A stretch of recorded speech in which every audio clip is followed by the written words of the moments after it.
لیکن اکثر لوگ یہ پوچھتے ہیں جی کہ دوائی ہم نے کتنا عرصہ کھانی ہے یا کتنا ٹائم کھانی ہے. ہاں جی یہی پوچھا ہوا ہے. تو اس کے لیے یہ عرض ہے کہ یہ تو میں نہیں فیصلہ کر سکتا کہ آپ نے 10 دن دوائی کھانی ہے یا آپ نے 1 دن کھانی ہے یا آپ نے 15 دن کھانی ہے یا آپ نے 3 مہینے کھانی. میرے استاد محترم نے رحم اللہ تعالیٰ نے ایک بندے کو دوائی دی، اس نے 1.25 سال کھائی سیم دوائی، اور 1.25 سال کے بعد جب وہ واپس آیا ان سے ملنے کے لیے تو انہوں نے اس کو بچانا نہیں تھا. کچھ دوائیاں آپ لمبا عرصہ کھا سکتے ہیں، کچھ دوائیاں آپ لمبا عرصہ نہیں کھا سکتے. کسی وقت ہم ایک ہی دوائی کی ایک ہی خوراک دیتے ہیں، وہ کافی ہوتی ہے. کسی وقت ایک دوائی کو ہم 10 دفعہ 4 دفعہ کہتے ہیں اس کو ریپیٹ کرو، کسی کو کہتے ہیں ہم اس کو 10 خوراکیں کھاؤ. یہ سب کا معاملہ ڈیفرنٹ ہوتا ہے. لیکن کوئی بھی دوائی آپ کسی پرانے مرض کے لیے شروع کریں، مطلب 15 سال کا مرض ہے تو آپ یہ امید نہ رکھیں کہ آپ 10 دن میں ٹھیک ہو جائیں گے.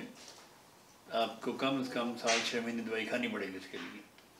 تو اللہ تعالیٰ فضل فرما دیتا ہے.